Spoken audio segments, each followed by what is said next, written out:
ನಮಸ್ತೆ ಕರ್ನಾಟಕ. ನಾವಿವತ್ತು ಇರುವಂಥ ಸ್ಥಳ ಏನಿದೆ ಇದನ್ನ ಆನೆಗುಂದಿ ಜೈಲ್ ಅಂತ ನಾವು ಕರಿತೇವೆ. ಈ ಒಂದು ಆನೆಗುಂದಿ ಜೈಲಿನಲ್ಲಿ ನಮ್ಮ ನಾಡಪ್ರಭು ಕೆಂಪೇಗೌಡರನ್ನು ವಿಜಯನಗರ ಕಾಲದ ಅರಸರು ಬಂಧನ ಮಾಡಿದ್ರು, ಅಂದರೆ ಅರೆಸ್ಟ್ ಮಾಡಿದ್ರು, ಜೈಲಲ್ಲಿ ಇಟ್ಟಿದ್ರು. ಇದೆಲ್ಲ ಯಾಕೆ ಅಂತ ತಿಳ್ಕೊಬೇಕು ಅಂತಂದರೆ ಇವತ್ತು ವಿಡಿಯೋನ ಪೂರ್ತಿಯಾಗಿ ನೋಡಿ. ಪ್ರತಿಯೊಂದು ಇನ್ಫಾರ್ಮೇಷನ್ ಕೂಡ ಇಲ್ಲಿ ಕೊಟ್ಟಿರ್ತೀನಿ. ಹಾಗೂ ನೀವು ನಮ್ಮ ಚಾನಲ್ಗೆ ಫಸ್ಟ್ ಟೈಮ್ ವಿಸಿಟರ್ ಆಗಿದ್ದರೆ ದಯವಿಟ್ಟು ಸಬ್ಸ್ಕ್ರೈಬ್ ಮಾಡೋದು. ವಿಜಯನಗರ ಸಾಮ್ರಾಜ್ಯ ಎಷ್ಟು ದೊಡ್ಡದಿತ್ತು ಅಂತಂದರೆ ಮುಂಚೆ ಬೆಂಗಳೂರು ಮತ್ತು ಮೈಸೂರು ಏನು ಕರಿತೀವಿ ಇದೆಲ್ಲ ವಿಜಯನಗರ ಸಾಮ್ರಾಜ್ಯದಲ್ಲಿ ಒಂದು ಪಾರ್ಟ್ ಆಗಿತ್ತು. ಈಗ ನಾವು ಯಾವ ರೀತಿ ಒಂದು ಬೆಳಗಾವಿ ಒಂದು ಜಿಲ್ಲೆ, ಬೆಂಗಳೂರು ಒಂದು ಜಿಲ್ಲೆ ಕರ್ನಾಟಕದಲ್ಲಿ ಅಂತ ಇರ್ತೀವಿ. ಸೊ ಆ ಒಂದು ಸಾಮ್ರಾಜ್ಯ ವಿಜಯನಗರ ಸಾಮ್ರಾಜ್ಯದಲ್ಲಿ ಬೆಂಗಳೂರು ಕೂಡ ಒಂದು ಭಾಗ, ಒಂದು ಡಿಸ್ಟಿಕ್ ಥರ ಇತ್ತು. ಈಗ ನಾವು ಭಾರತದಲ್ಲಿ ಯಾವುದೇ ಪ್ರದೇಶಕ್ಕೆ ಹೋದರೂ ಕೂಡ ನಾವು ರೂಪಾಯಿಗಳಲ್ಲಿ ನಮ್ಮ ವ್ಯವಹಾರಗಳನ್ನು ಮಾಡಬೇಕಾಗತ್ತೆ. ಅದೇ ರೀತಿ ವಿಜಯನಗರ ಸಾಮ್ರಾಜ್ಯದಲ್ಲಿ ಕೂಡ ಅವರದೇ ಆದ ನಾಣ್ಯಗಳು ಇತ್ತು. ಆದರೆ ಬೆಂಗಳೂರಿನಲ್ಲಿ ಕೆಂಪೇಗೌಡರು ಕಟ್ಟಿದ್ದಂಥ ಒಂದು ಬೆಂಗಳೂರಿನಲ್ಲಿ ಯಾವ ರೀತಿ ತೊಂದರೆ ಆಗಿತ್ತು ಯಲಹಂಕ ಭಾಗದಲ್ಲಿ ಅಂತಂದರೆ ಹಣಕಾಸಿನ ಒಂದು ದುಸ್ಥಿತಿ ಉಂಟಾಗುತ್ತೆ. ಅಂದರೆ ಆ ಒಂದು ರಾಜ್ಯವನ್ನಾಗಿರಲಿ, ಆ ಒಂದು ಪ್ರದೇಶವನ್ನಾಗಿರಲಿ ಅವ್ರನ್ನ ಮುನ್ನಡೆಸೋಕ್ಕಾಗ್ತಾ ಇರಲ್ಲ. ಇಲ್ಲಿ ನೋಡ್ತಾ ಇರ್ಬೋದು ನೀವು, ಇಲ್ಲಿ ಹಾವಿನ ಒಂದು ಕೆತ್ತನೆ ಇದೆ ಅಂತಂದರೆ ಇದು ಸರ್ಪಗಾವಲು ಅಂತ ಕರಿತೀವಿ ನಾವು ಯಾವುದೇ ಒಂದು ಪ್ರದೇಶದಲ್ಲಿ ಈ ರೀತಿ ಕಂಡು ಬಂದರೆ. ಅಂದರೆ ಇಲ್ಲಿ ತುಂಬ ಟೈಟ್ ಸೆಕ್ಯೂರಿಟಿ ಇತ್ತು, ಹಾವಿನಿಂದ ಕೂಡ ಒಂದು ಸೆಕ್ಯೂರಿಟಿ ಇತ್ತು ಅಂತ ನಾವು ಹೇಳ್ಬೋದಾಗಿದೆ. ಇಲ್ಲಿ ಯಾಕೆ ಈ ಒಂದು ಕೆಂಪೇಗೌಡರನ್ನ ಅರೆಸ್ಟ್ ಮಾಡಿದ್ರು, ಬಂಧಿಸಿದ್ರು ಅಂತಂದರೆ ಕೆಂಪೇಗೌಡರು ಮಾಡಿದ ತಪ್ಪೇನು ಅಂತಂದರೆ ಅವರ ದುಸ್ಥಿತಿಯನ್ನು, ಅವರ ಎಕನಾಮಿಕಲ್ ಕಂಡೀಷನನ್ನು, ಹಣಕಾಸಿನ ಒಂದು ಪರಿಸ್ಥಿತಿಯನ್ನು ಸುಧಾರಿಸ್ಕೊಬೇಕು ಅಂತೇಳಿ ಅವರದೇ ಒಂದು ನಾಣ್ಯವನ್ನು ಪ್ರಿಂಟ್ ಮಾಡೋಕ್ಕೆ ಸ್ಟಾರ್ಟ್ ಮಾಡ್ತಾರೆ. ಅದನ್ನು ಭೈರವ ನಾಣ್ಯ ಅಂತ ಕರಿತೀವಿ, ಕರೆನ್ಸಿ. ಅದನ್ನ ಬೆಂಗಳೂರವರು ಬರೀ ಕೆಂಪೇಗೌಡರ ಆಳ್ವಿಕೆಯಲ್ಲಿ ಮಾತ್ರ, ಅವರ ಪ್ರಾಂತ್ಯದಲ್ಲಿ ಮಾತ್ರ ಬಳಸಬೇಕು, ನಮ್ಮದನ್ನು ನಾವೇ ಬಳಸೋಣ, ಇನ್ನೊಬ್ಬರದ್ದು ಯಾಕೆ ಬಳಸಬೇಕು ನಾವು ಅನ್ನೋ ಒಂದು ಹಂತಕ್ಕೆ ಅವರು ತಲುಪ್ತಾರೆ. ಅದರಿಂದ ನಾವು ಬೆಂಗಳೂರನ್ನ ಬೇಗ ಬೇಗ ಕಟ್ಬೋದು, ನಮ್ಮ ಒಂದು ಪ್ರಾಂತ್ಯವನ್ನು ಅಭಿವೃದ್ಧಿ ಮಾಡ್ಬೋದು ಅನ್ನೋಕ್ಕಂಥ ಒಂದು ಒಳ್ಳೆಯ ರೀತಿಯ ಕನಸನ್ನು ಕೂಡ ಕಂಡಿರ್ತಕ್ಕಂಥವ್ರು ನಮ್ಮ ಕೆಂಪೇಗೌಡರಾಗಿದ್ದರು. ಆದರೆ ಸಾಮಾನ್ಯವಾಗಿ ನಾವು ಯೋಚನೆ ಮಾಡಿದಾಗ ಭಾರತದಲ್ಲಿ ನಾವು ರೂಪಾಯಿಗಳನ್ನ ಯೂಸ್ ಮಾಡಬೇಕಾಗತ್ತೆ. ಹಾಗೂ ವಿಜಯನಗರ ಕಾಲದಲ್ಲಿ ಅವರದೇ ಆದ ನಾಣ್ಯಗಳಿತ್ತು, ಅದನ್ನೇ ಯೂಸ್ ಮಾಡಬೇಕಾಗತ್ತೆ. ಅದನ್ನು ಬಿಟ್ಟು ನಾನು ಬೇರೆ ಯಾವುದನ್ನೋ ಮಾಡ್ತೀನಿ ಅಂತ ಈಗ ಕೂಡ ಯಾರ್ದೋ ಒಂದು ರಾಜ್ಯದ ಮುಖ್ಯಮಂತ್ರಿ ನನಗಿದು ರೂಪಾಯಿ ಇಷ್ಟ ಇಲ್ಲ, ನಾನು ಡಾಲರಲ್ಲಿ ಮಾಡ್ತೀನಿ ಅಂತಂದರೆ ಈಗ ಕೂಡ ಇಲ್ಲಿ ಯಾರನ್ನೂ ಕೇಳೋದಿಲ್ಲ. ಅದೇ ಸ್ಥಿತಿಗೆ ಉಂಟಾಗ್ತಾ ಇತ್ತು. ಅದೇ ರೀತಿಯಲ್ಲಿ ಆಗಿನ ವಿಜಯನಗರ ಸಾಮ್ರಾಜ್ಯದ ಅರಸರು ಏನಿದ್ರು ಅವ್ರನ್ನ ಆಹ್ವಾನ ಮಾಡ್ತಾರೆ. ನಮ್ಮಲ್ಲಿ ಒಂದು ಉತ್ಸವ ನಡೀತಿದೆ, ಒಂದು ಫಂಕ್ಷನ್ ನಡೀತಿದೆ, ನೀವು ಇಲ್ಲಿ ಬರಬೇಕು ಅಂತೇಳಿ ಅವ್ರಿಗೆ ಆಹ್ವಾನ ನೀಡ್ತಾರೆ.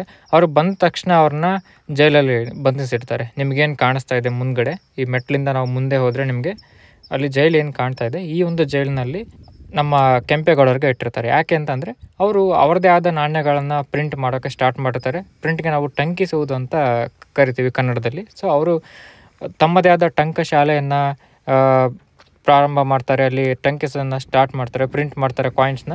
ಅದರಿಂದ ಅವ್ರನ್ನ ಜೈಲಿಗೆ ಹಾಕಬೇಕಾಗುತ್ತೆ. ಇಲ್ಲೇನು ನೀವು ನೋಡ್ತಾ ಇದ್ದೀರಾ, ಮುಂದ್ಗಡೆ ನೋಡ್ತಾ ಇರೋದೇ ಆನೆಗುಂದಿ ಜೈಲು.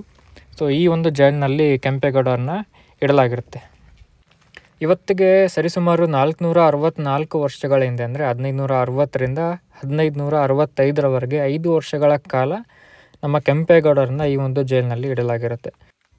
ಈ ಜೈಲಿನ ವಾತಾವರಣವನ್ನು ಒಮ್ಮೆ ಗಮನಿಸಿದರೆ ಸುತ್ತಮುತ್ತ ಬೆಟ್ಟಗಳಿಂದ ಕೂಡಿದೆ, ಹಾಗೂ ತುಂಬ ಹಸಿರಿನಿಂದ ಕೂಡಿರ್ತಕ್ಕಂಥ ಒಂದು ಜಾಗ ನೀವು ನೋಡ್ತಾ ಇರ್ಬೋದು.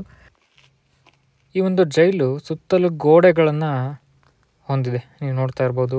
ಕೆಲವು ಕಾವಲು ಮನೆಗಳು ಕೂಡ ಇದೆ, ಗೋಡೆಗಳು ಕೂಡ ಇದೆ. ಪ್ರತಿಯೊಂದು ಜೈಲು, ಯಾವುದೇ ಜೈಲಿದ್ರೂ ಕೂಡ ಜೈಲಿಗೆ ರಕ್ಷಣೆ ಬೇಕಾಗಿರುತ್ತೆ. ಆದ್ದರಿಂದ ಗೋಡೆಗಳು ಮತ್ತು ಕಾವಲು ಮನೆಗಳು ಬೇಕಾಗಿರುತ್ತೆ. ಈ ಒಂದು ಜೈಲಿನ ಒಳಗೆ ಹೋಗಬೇಕಾದ್ರೆ ನಮಗೆ ಇಲ್ಲಿ ವೃತ್ತಾಕಾರದ 2 ರಚನೆಗಳು ಸಿಗುತ್ತೆ, ನೀವು ನೋಡ್ತಾ ಇರ್ಬೋದು.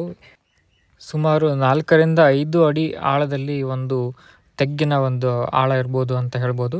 ಆ ಕಾಲದಲ್ಲಿ ಒಂದು ಜೈಲಿಗೆ ಬೇಕಾಗಿರ್ತಕ್ಕಂಥ ಕೆಲವೊಂದು ಸಾಮಗ್ರಿಗಳನ್ನು, ಸೈನಿಕರಿಗೆ ಇರ್ಬೋದು ಅಥವಾ ಕೈದಿಗಳಿಗೆ ಇರ್ಬೋದು, ಬೇಕಾಗಿರ್ತಕ್ಕಂಥ ಕೆಲವೊಂದು ಸಾಮಗ್ರಿಗಳನ್ನು ಇಡೋದಕ್ಕೆ, ಶೇಖರಣೆ ಮಾಡೋದಕ್ಕೆ ಈ ಒಂದು ವೃತ್ತಾಕಾರದ ರಚನೆಗಳನ್ನು ಮಾಡಿರ್ತಾರೆ ಅಂತ ನಾವು ಇತಿಹಾಸದ ಮೂಲಕ ತಿಳ್ಕೊಬೋದಾಗುತ್ತೆ. ಹಾಗೂ ನೀವು ಹಂಪಿಯಲ್ಲಿ ಯಾವುದೇ ಒಂದು ದೇವಸ್ಥಾನವನ್ನು ನೋಡಿದರೂ ಕೂಡ ಅಲ್ಲಿ ನಿಮಗೆ ಬರೀ ಕಂಬಗಳು ಸಿಗುತ್ತೆ. ಆ ಕಂಬಗಳ ನಡುವೆ ಯಾವುದೇ ರೀತಿಯ ಗೋಡೆಗಳು ಇರೋದಿಲ್ಲ, ಕೆಲವೊಂದು ದೇವಸ್ಥಾನಗಳನ್ನು ಬಿಟ್ಟು. ಆದರೆ ಈ ಒಂದು ಹಂಪಿ ಭಾಗದಲ್ಲಿ ವಿಶೇಷವಾದಂತಹ ಗೋಡೆ ಸಿಗುವಂಥದ್ದು ಈ ನಮ್ಮ ಆನೆಗುಂದಿ ಜೈಲಿನಲ್ಲಿ ಅಂತಲೇ ಹೇಳ್ಬೋದು. ನೀವು ನೋಡ್ಬೋದು, ಇದು ನಡುವೆ ಇರುವಂತಹ ಕಂಬಗಳು ಈ ಒಂದು ಚೆತ್ತು ಅಂತ ಏನು ಕರಿತೀವಿ, ಮೇಲ್ಗಡೆ ಇರ್ತಕ್ಕಂಥ ಒಂದು ಸಪೋರ್ಟ್ ನಾವು ಹೇಳ್ಬೋದು. ಹಾಗೆ ಈ ಕಡೆ ಆ ಕಡೆ ಇರ್ತಕ್ಕಂಥ, ಎಡಗಡೆಗೆ ಬಲಗಡೆಗೆ ಇರ್ತಕ್ಕಂಥ ಗೋಡೆಗಳನ್ನು ನೀವು ನೋಡಿದರೆ ಕಂಬಗಳ ನಡುವೆ ನಮಗೆ ಬಾಗಿಲಿಗೆ ಕೆಲವೊಂದು ಜಾಗಗಳನ್ನು ಬಿಟ್ಟಿದ್ದಾರೆ. ಒಂದೆರಡು ಕಡೆ ಬಾಗಿಲಿಗೆ ಜಾಗಗಳನ್ನು ಬಿಟ್ಟರೆ ನೀವು ಉಳಿದ ಕಡೆ ಎಲ್ಲ ಗೋಡೆಗಳನ್ನು ನೋಡ್ಬೋದಾಗುತ್ತೆ. ನೀವು ನೋಡ್ತಾ ಇರ್ಬೋದು, ಈ ಕಂಬಗಳ ಮಧ್ಯೆ ಬಲಭಾಗದಲ್ಲಿ ಎಡಭಾಗದಲ್ಲಿ ಗೋಡೆಗಳನ್ನು ಕಟ್ಟಿದ್ದಾರೆ. ಕೆಲವೊಂದು ಕಡೆ ಬಾಗಿಲಿಗೆ ಬೇಕಾದಷ್ಟು ಜಾಗಗಳನ್ನ ಬಿಟ್ಟಿದ್ದಾರೆ. ಇದು ನಾವು ಬರ್ತಕ್ಕಂಥ ದಾರಿ. ಇಲ್ಲಿ ಬಾಗಿಲಿಗೆ ಜಾಗ ಇದೆ. ಅದು ಬಿಟ್ಟರೆ ನೀವು ನೋಡ್ಬೋದು ಇಲ್ಲಿ ಯಾವ ರೀತಿಯಾಗಿ ಒಂದು ಗೋಡೆಯನ್ನು ಕಟ್ಟಿದ್ದಾರೆ. ಇದು ಹಳ್ಳಿ ಭಾಗದಲ್ಲಿ ಕಟ್ತಕ್ಕಂಥ ಒಂದು ಶೈಲಿ ಆಗಿರುತ್ತೆ. ನೀವು ನೋಡ್ತಾ ಇರ್ಬೋದು, ಕಲ್ಲು, ಜಲ್ಲಿ ಹಾಗೂ ಕೆಲವೊಂದಿಷ್ಟು ಮಣ್ಣಿನ ಜೊತೆಗೆ ಮಿಶ್ರಣ ಮಾಡಿದಂತಹ ಕೆಲವೊಂದು ಮಣ್ಣಿನ ಅಂಶಗಳನ್ನು ಹೊಂದಿರತಕ್ಕಂಥ ಕೆಲವು ವಸ್ತುಗಳ ಜೊತೆಗೆ ಮಿಶ್ರಣ ಮಾಡ್ತಾರೆ. ಅದರಿಂದ ಇಷ್ಟು ಗಟ್ಟಿಯಾದ ಗೋಡೆಗಳನ್ನು ಮಾಡ್ತಾಯಿದ್ರು ಅಂತ ಹೇಳ್ಬೋದು. ನಿಮಗಲ್ಲಿ ಕಾಣಿಸ್ತಾ ಇರ್ತಕ್ಕಂಥದ್ದು ಕಲ್ಲಿನ ಚೌಕಾಕಾರದಲ್ಲಿ ಅಥವಾ ಆಯತಾಕಾರದಲ್ಲಿ ಕೆಲವೊಂದು ರಚನೆ ಕಾಣಿಸ್ತಾ ಇದೆ. ಕಲ್ಲುಗಳನ್ನು ಇಟ್ಟಿದ್ದಾರೆ ಅಂತ ನೀವು ಅನ್ಕೋಬೋದು, ಆದರೆ ಅದಲ್ಲ. ಅಲ್ಲಿ ಇದೇ ತರಹದ ಒಂದು ಕಟ್ಟಡ ಇತ್ತು. ಅದು ಜೈಲಾಗಿರ್ಬೋದು ಅಥವಾ ಬೇರೆ ಯಾವುದೋ ಕಾರ್ಯಕ್ಕೂ ಬೇಕಾಗಿರ್ತಕ್ಕಂಥ ಒಂದು ಕಟ್ಟಡ ಆಗಿರ್ಬೋದು. ಆ ಕಾಲದಲ್ಲಿ ಕಟ್ಟಿರ್ತಕ್ಕಂಥ ಆ ಒಂದು ಕಟ್ಟಡದ ಬೇಸ್ಮೆಂಟ್, ಬುನಾದಿ ಇದಾಗಿರುತ್ತೆ. ಇದು ಹಂಪಿ ತುಂಬ ದಾಳಿಗಳನ್ನು ಎದುರಿಸ್ಬಿಟ್ಟಿದೆ. ಆ ಒಂದು ಎದುರಿಸಿದ ದಾಳಿಗಳಲ್ಲಿ ಕೆಲವೊಂದಿಷ್ಟು ಕಟ್ಟಡಗಳನ್ನು ನಾವು ಕಳ್ಕೊಂಡಿದ್ದೀವಿ. ಅದು ನೆಲಸಮ ಮಾಡಲಾಗಿದೆ ದಾಳಿಕೋರರಿಂದ. ಅದರಲ್ಲಿ ಉಳಿದಿರ್ತಕ್ಕಂಥ ಒಂದೇ ಒಂದು ಕೆಲವೊಂದಿಷ್ಟು ಅದ್ಭುತವಾದ ಕಟ್ಟಡಗಳಲ್ಲಿ ಈ ಒಂದು ಜೈಲು ಕೂಡ ಒಂದು ಅಂತ ನಾವು ಹೇಳ್ಬೋದು. ಯಾರಿಗೂ ಕೂಡ ಈ ಒಂದು ಪ್ಲೇಸ್ ಇರೋದು ತುಂಬ ಜನಕ್ಕೆ ಗೊತ್ತಿಲ್ಲ. ನೀವು ನೋಡ್ತಾ ಇರ್ಬೋದು, ದಾಳಿಗಳಿಗಾಗಿ ನೆಲಸಮ ಆದಂತಹ ಕಟ್ಟಡಗಳ ಒಂದು ಬುನಾದಿಗಳನ್ನು ಇಲ್ಲಿ ನಾವು ಕಾಣ್ತಾ ಇದ್ದೀವಿ. ಯಾರೇ ದಾಳಿಕೋರ ಇರಲಿ, ಅವನು ಆ ಒಂದು ಕಟ್ಟಡವನ್ನು ಬೀಳಿಸ್ಬೋದು ಹೊರತು ಅಲ್ಲಿರ್ತಕ್ಕಂಥ ಒಂದು ಬುನಾದಿಯನ್ನು ತೆಗಿಯೋಕ್ಕಾಗಲ್ಲ. ಆದ್ದರಿಂದ ನಮಗೆ ಒಂದು ಉದಾಹರಣೆ ರೂಪದಲ್ಲಿ ಈ ಒಂದು ಬುನಾದಿಗಳು ಕಾಣ್ತಾ ಇರುತ್ತೆ. ಈ ಒಂದು ಸುತ್ತಮುತ್ತ ನೀವು ನೋಡ್ತಾ ಇರ್ಬೋದು, ಅಲ್ಲಲ್ಲಿ ಕಾವಲು ಮನೆಗಳನ್ನು ನೋಡ್ತಾ ಇದ್ವಿ. ಆ ಬೆಟ್ಟದ ಮೇಲೆ ಕಾವಲು ಮನೆ ಇದೆ. ಅಂದರೆ ಯಾವುದೇ ರೀತಿಯ ಕೈದಿ ತಪ್ಪಿಸ್ಕೊಂಡು ಹೋಗಬಾರ್ದು ಅಂತೇಳಿ ಕಾವಲು ಮನೆಗಳನ್ನು ಕೂಡ ಇಲ್ಲಿ ಮಾಡ್ಕೊಂಡಿರ್ತಾರೆ. ಹಾಗೂ ಈ ಒಂದು ಜೈಲಿನ ಪಕ್ಕಕ್ಕೆ ಇಲ್ಲಿ ಒಂದು ಕೆರೆಯನ್ನು ನೋಡ್ಬೋದಾಗುತ್ತೆ, ಅಥವಾ ನೀವು ಒಂದು ನೀರಿನ ಹೊಂಡ ಅಂತ ಕೂಡ ನೀವು ಕರಿಬೋದು.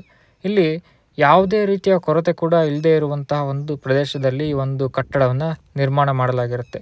ಹೊರಗಡೆ ಕೂಡ ಒಂದು ಕೆರೆ ಇದೆ, ಇಲ್ಲಿ ಕೂಡ ಒಂದು ಕೆರೆ ಇದೆ, ಹೊಂಡ ಅಂತ ಕೂಡ ಕರಿಬೋದು. ಅಲ್ಲಿ ಕೂಡ ನೀವು ನೋಡ್ಬೋದು, ಅಲ್ಲಿ ಕೂಡ ಒಂದು ಕಟ್ಟಡವನ್ನು ನೀವು ನೋಡ್ತಾ ಇರ್ಬೋದು. ಅದು ಕಟ್ಟಡ ಅಂತ ಕೂಡ ಕರಿಬೋದು, ಅಥವಾ ಅಲ್ಲಿ ಒಂದು ಸೈನಿಕರ ಮನೆ ಅಂತ ಕೂಡ ನೀವು ಅದನ್ನ ಕರಿಬೋದಾಗುತ್ತೆ. ಈ ಜೈಲಿಗೆ ನಾವು ಮೆಟ್ಲುಗಳನ್ನು ಕೂಡ ನೋಡ್ಬೋದಾಗುತ್ತೆ. ಯಾಕೆ ಮೆಟ್ಲುಗಳೆಲ್ಲ ಈ ಜೈಲಿಗಿದೆ ಅಂತಂದರೆ, ಯಾವುದೇ ಕೈದಿ ಇರುವಂತಹ ಒಂದು ಜೈಲು ಯಾವ ರೀತಿ ಇರುತ್ತೆ ಅಂದರೆ 360 ಡಿಗ್ರಿಯಲ್ಲಿ ಆ ಒಂದು ಜೈಲನ್ನ ಕಾಯಬೇಕಾಗತ್ತೆ. ಅಂದರೆ 8 ದಿಕ್ಕುಗಳಲ್ಲೂ ಕೂಡ ಒಂದು ಜೈಲನ್ನ ಕಾಯಬೇಕಾಗಿರುತ್ತೆ. ಅದಕ್ಕೆ ಕಾವಲುಗಾರರು ಈ ಮೆಟ್ಲನ್ನು ಉಪಯೋಗ ಮಾಡಿಕೊಂಡು ಮೇಲ್ಗಡೆ ಬಂದರೆ ಈ ಒಂದು ಜೈಲಿನಲ್ಲಿ ಯಾರ್ಯಾರು ಏನೇನು ಮಾಡ್ತಾರೆ ಅನ್ನೋದನ್ನು ಸಂಪೂರ್ಣವಾಗಿ ಎಲ್ಲ ದಿಕ್ಕುಗಳಿಂದ ಕೂಡ ತಿಳ್ಕೊಳ್ಳೋದಕ್ಕೆ ಉಪಯುಕ್ತವಾಗಲಿ ಅಂತೇಳಿ ಒಂದು ಮೆಟ್ಲುಗಳನ್ನು ಮಾಡಿರ್ತಾರೆ. ನೋಡಿ, ಈಗ ಮೇಲ್ಗಡೆ ಬಂದಿದ್ದೀನಿ.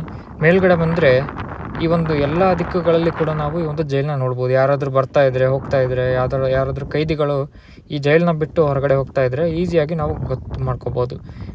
ನೋಡ್ತಾ ಇರ್ಬೋದು ನೀವು.